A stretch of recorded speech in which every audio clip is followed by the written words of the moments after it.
ओम श्री परमात्मने नमः। चतुर्थ अध्याय श्लोक 27 से 28। सर्वाणीन्द्रियकर्माणि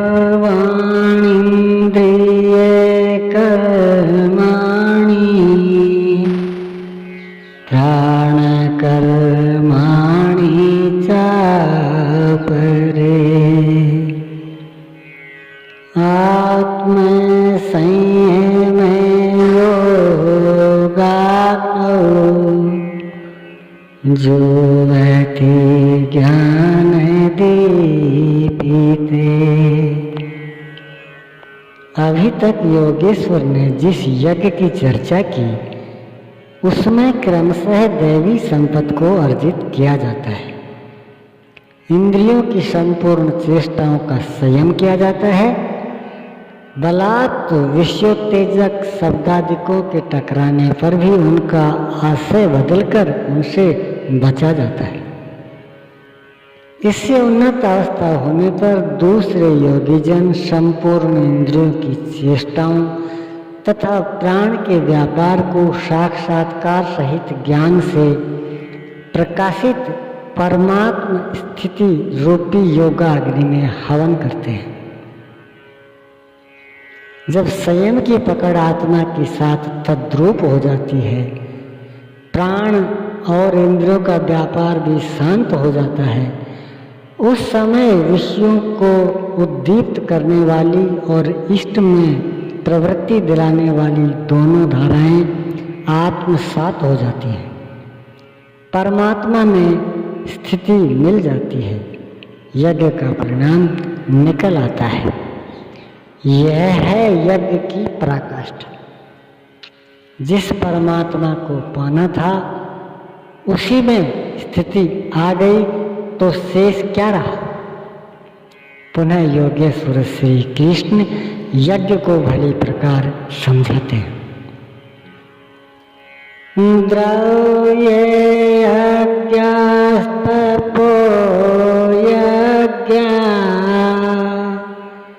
योगयज्ञस्तथा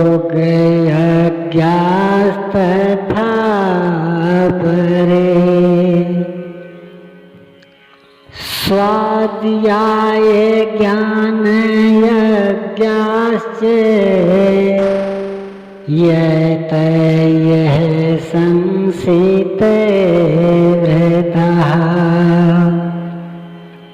अनेक लोग द्रव्य यज्ञ करते हैं, अर्थात आत्मपथ में महापुरुषों की सेवा में पत्र पुष्प अर्पित करते हैं। वे समर्पण के साथ महापुरुषों की सेवा में द्रव्य लगाते हैं। श्री कृष्ण आगे कहते हैं, भक्ति भाव से पत्र पुष्प फल जल जो कुछ भी मुझे देता है उसे मैं खाता हूँ और उसका परम कल्याण सृजन करने वाला होता हूँ। यह भी यज्ञ है। हर आत्मा की सेवा करना, भूले हुए को आत्म पथ पर लाना द्रव्य यज्ञ है, क्योंकि प्राकृतिक संस्कारों को जलाने में समर्थ है। इसी प्रकार कई पुरुष तपोयज्ञ स्वधर्म पालन में इंद्रियों को तपाते हैं, अर्थात स्वभाव से उत्पन्न क्षमता के अनुसार यज्ञ की निम्न और उन्नत व्यवस्थाओं के बीच तपते हैं। इसी पथ की अल्पज्ञता में पहली श्रेणी का साधक शूद्र परिचर्या द्वारा, वैश्य देवी संपद के संग्रह द्वारा, क्षत्रिय काम क्रोध आदि के उन्मूलन द्वारा और ब्राह्मण ब्रह्म प्रवेश की योग्यता के स्तर से इंद्रियों को तपाता है। सबको एक जैसा परिश्रम करना पड़ता है। वास्तव में यज्ञ एक ही है। अवस्था के अनुसार ऊंची नीची श्रेणियां गुजरती जाती हैं। पूज्य महाराज जी कहते थे, मन सहित इंद्रियों और शरीर को लक्ष्य के अनुरूप तपाना ही तप कहलाता है। ये लक्ष्य से दूर भागेंगे, इन्हें समेट कर उधर ही लगाओ। अनेक पुरुष योग यज्ञ का आचरण करते हैं। प्रकृति में भटकती हुई आत्मा का प्रकृति से परे परमात्मा से मिलन का नाम योग है। योग की परिभाषा अध्याय 6/23 में द्रष्टव्य है। सामान्यतः दो वस्तुओं का मिलन योग कहलाता है। कागज से कलम मिल गया, थाली और मेज मिल गए तो क्या योग हो गया? नहीं, ये तो पंचभूतों से निर्मित पदार्थ हैं, एक ही है, दो कहाँ? दो प्रकृति और पुरुष है।